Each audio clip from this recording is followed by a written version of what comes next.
غرباء غرباء غرباء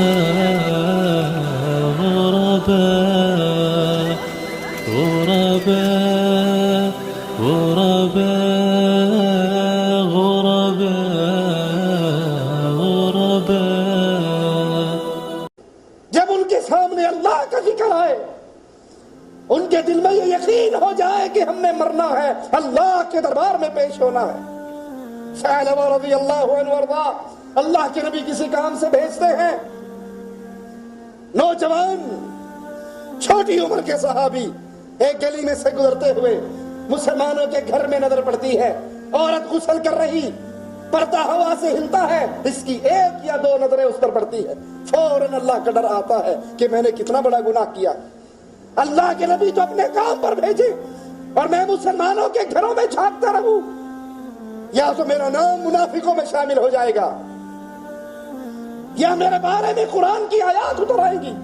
یہ ڈر اتنا دل میں بیٹھا، روتے ہوئے مدینہ چھوڑ کے پہاڑوں میں نکلے۔ اللہ کے نبی حضرت خالد سے کہتے ہیں اس کو تلاش کرو، کہاں ہے؟ مدینے میں تلاش کیا، نہ ملے، مدینے سے باہر تلاش کا حکم ہوا۔ صحابہ ڈھونڈ رہے ہیں، چرواہے کچھ بکریوں کو چرانے والے پوچھتے ہیں کس کو ڈھونڈتے ہو؟ کہا اس قسم کا ایک نوجوان ہے، کہا شاید اس رونے والے کو ڈھونڈ رہے۔ 40 دن سے اس پہاڑ کی چوٹی پہ ہم نے اس کی رونے کی علاوہ کوئی آواز نہیں سنی۔ شام کو اترتا ہے، ہم بکریوں کا دودھ نکال کے اس کو دیتے ہیں، وہ پیتا اور استغفار کرتا ہوا پھر چڑھ جاتا۔ صحابہ انتظار کرتے ہیں، وہ جب نیچے اترتے ہیں دودھ پینے کے بعد یہ صحابہ گھیر لیتے ہیں۔ اللہ کے نبی نے بلایا، کہا ہے میری قوم کیا میرا نام منافقوں میں شامل ہو گیا؟ کہا ہم نہیں جانتے۔ کیا میرے بارے میں آیات اتر آئی؟ کہا ہم نہیں جانتے۔ کہا مجھے چھوڑ دو، مجھ سے گناہ ہو گیا ہے۔ کہا نہیں، تجھے اللہ کے نبی نے بلایا۔ اللہ کے نبی آتے ہیں اس کے گھر میں، اس کے سر کو اپنی ران پہ رکھتے ہیں۔ یہ جواب میں کہتے ہیں اللہ کے نبی میرے سر کو کچی زمین پہ رکھ دو، یہ سر گناہوں سے بھر چکا ہے، اس کو اپنی ران مبارک پہ نہ رکھو۔ کیا میرے بارے میں آیات اتری؟ آپ نے کہا نہیں۔ کیا میرا نام منافقوں میں شامل ہوا؟ کہا نہیں۔ آپ پوچھتے ہیں ثعلبہ کیا چاہتا ہے؟ کہا اللہ سے معافی کا سوال۔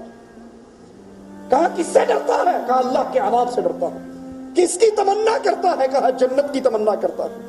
نبی فرماتے ہیں میں دعا کرتا ہوں ثعلبہ جس کی تجھے تمنا ہے اللہ دے دے، جو تیری چاہت ہے پوری کر دے، جس سے تو ڈرتا ہے اللہ تجھے بچا دے۔ حضرت ثعلبہ کہتے ہیں یا رسول اللہ صلی اللہ علیہ وسلم میرے گوشت اور ہڈیوں کے درمیان جیسے کیڑی چلتی ہے ایسا محسوس کر رہا۔ فرمایا یہ تو موت ہے جو آ چکی ہے۔ لا الہ الا اللہ کا جملہ نکلتا ہے اور فوت ہو جاتے ہیں۔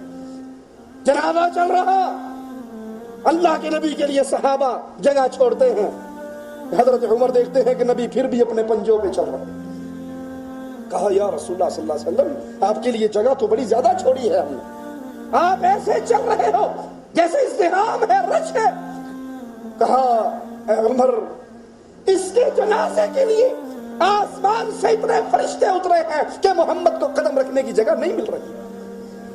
وَأَمَّا مَنْ خَافَ مَقَامَ رَبِّهِ جو اللہ کے سامنے کھڑے ہونے سے ڈر گیا، اللہ یہ ڈر کہنے والے اور سننے والوں کو بھی عطا فرما دے۔ اس کے لیے جنت ٹھکانہ ہے، اس کے لیے جنات ہے، باغات ہے، اللہ کی نعمتیں ہیں۔